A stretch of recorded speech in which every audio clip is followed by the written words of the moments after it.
I found out I was pregnant at the same time as my mafia husband's childhood sweetheart Rosa. To protect her baby from being aborted by her parents, my husband claimed her baby as his own. As for mine, he coxed me, saying he will claim only after her baby was born. I confronted him, demanding to know why he would do this to me. His response was cold and unwavering. Claiming her baby as mine was the only way to protect them both. I won't let anything happen to her or the child.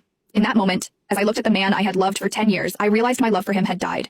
Not long after, my family condemned me, calling me a slut for having a child without a father and pressured me into getting an abortion. Meanwhile, my husband was in another city with his sweetheart helping her through her pregnancy. By the time he returned, I was already gone. I found out that my husband was accompanying his childhood sweetheart Rosa for her pregnancy checkup at my regular hospital this afternoon. Vincent, our baby looks so cute on the monitor. From the crack in the door, I saw Vincent's face lit up with a smile. Rosa was pointing at the monitor, and Vincent nodded, smiling back at her. If I didn't know that man was my husband, the father of my baby, I would have sworn they were a couple, happy and in love. Isabella Caruso, the doctor is ready for your examination, the nurse called. Vincent turned, his face drained of color, his eyes scanning the hallway. He must have heard my name. When his eyes landed on me, his mouth opened, but no words came out. I had been happily married to Vincent Falcone, my mafia husband, for nearly 10 years.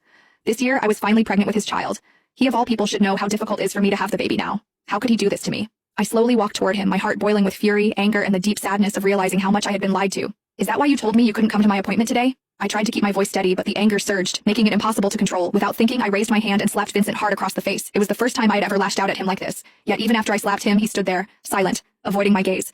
Your silence isn't helping, Vincent. You owe me an explanation. Vincent didn't move, but Rosa, who had been standing behind him, stepped forward, shielding him from my anger.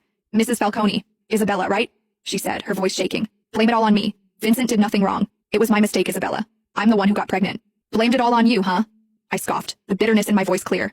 I was a tough woman, but even so, tears streamed down my face. As if my tears had triggered something in him, Vincent finally stepped past Rosa and pulled me into his arms. Don't cry, Isabella. The baby isn't mine, he said, his voice barely above a whisper. I froze. What? But then, Rosa spoke. She winked her innocent big eyes at Vincent. Vincent, didn't you promise to protect my baby by claiming it as your own?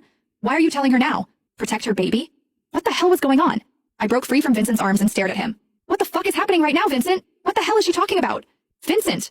Rosa called him too, clearly trying to stop him from saying anything more. But Vincent didn't hesitate. Isabella's my wife. She deserves to know. All right. Rosa's tear-filled eyes locked onto mine. If you really need to know, Isabella, Vincent decided to claim my baby as his, so he might not be able to claim yours. Vincent's face drained of color, but he stayed silent, offering no correction. But don't worry, Rosa continued, her tone suddenly sweet as she reached for my hand, her fingers hovering just above mine. Vincent said that even he can't claim your baby now. He'll adopt once you've given birth. Our baby will belong to the Falcone name, she added, her voice dripping with faux sincerity. I swear I saw a brief smirk twist her lips, but it was gone before I could be sure. I turned to Vincent, still silent, his head bowed as if he couldn't bear to look at me. Is this true, Vincent? My voice wavered as I forced the question out. You're going to give up on our baby to save hers? I'm sorry, Isabella, he whispered, his voice hoarse, barely audible. Tears welled up again. Is her baby so important to you that you'd abandon ours?